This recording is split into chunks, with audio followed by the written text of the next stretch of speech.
시청자 여러분, 뉴스룸을 시작합니다. 생활 방역으로 넘어가고 처음 맞는 주말인데 다시 코로나 감염 속보가 여기저기서 나오고 있습니다.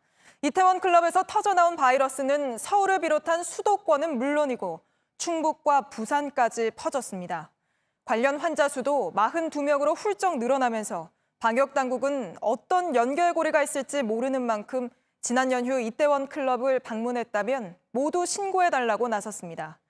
지금 가장 중요한 건 시간과의 싸움입니다. 감염 위험에 노출됐던 사람들을 빨리 찾아내 검사하고 여기서 누가 확진자인지를 가려내 격리시켜야 하죠. 하지만 여전히 약 1,300명이 연락이 닿지 않고 있습니다.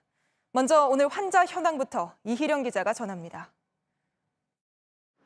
이번 집단 감염은 서울 이태원 클럽을 중심으로 발생해 수도권에 집중적으로 퍼졌습니다.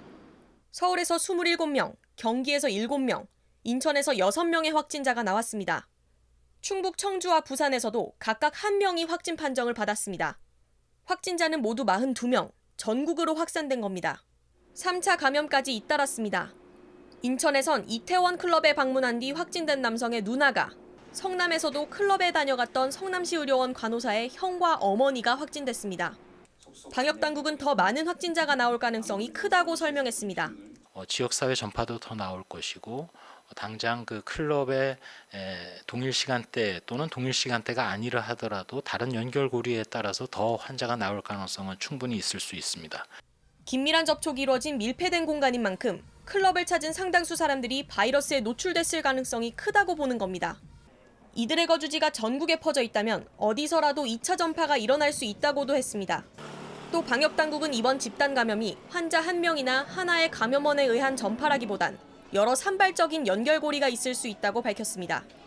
이번 집단 감염의 첫 환자로 추정되는 용인시 확진자 A씨와 같은 날 증상이 나타난 클럽 방문 환자가 2명 더 있기 때문입니다. 확진자 중엔 용인시 A씨가 이태원을 방문하지 않은 날 바이러스에 노출돼 증상이 나타난 경우도 있습니다. 이렇게 별도의 연결고리가 있을 수 있기 때문에 4월 말부터 5월 초 이태원 유흥시설 방문자는 모두 감염 위험이 높다는 겁니다. 방역당국은 4월 29일부터 5월 6일까지 이태원에 있는 클럽에 방문한 사람들은 자택에 머무르고 방문 사실을 신고하라고 당부했습니다. JTBC 이희령입니다.